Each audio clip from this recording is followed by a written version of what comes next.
দ্রুত সময়ের মধ্যে মহাশক্তিশালী ক্যাটাগরি 5 ঘূর্ণিঝড়ে রূপ নিয়েছে হ্যারিকেন এরিন। এর স্থায়ী বাতাসের গতি ঘন্টায় সর্বোচ্চ 160 মাইল বা 260 কিলোমিটার, যা আরও শক্তি সঞ্চার করার প্রবল শঙ্কাও রয়েছে। এক প্রতিবেদনে এমন তথ্য জানিয়েছে ব্রিটিশ সংবাদ মাধ্যম বিবিসি।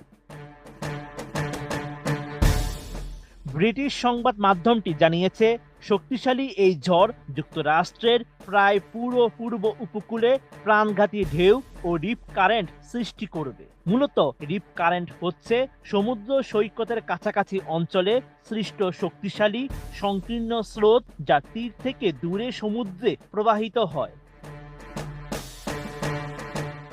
এক সংবাদ সম্মেলনে যুক্তরাষ্ট্রের ন্যাশনাল হারিকেন সেন্টারের পরিচালক মাইক ব্রেনান জানান, ঝড়টি রাতারাতি অত্যন্ত শক্তিশালী হয়ে উঠেছে, একই সঙ্গে বিস্ফোরকভাবে গভীর ও তীব্র আকার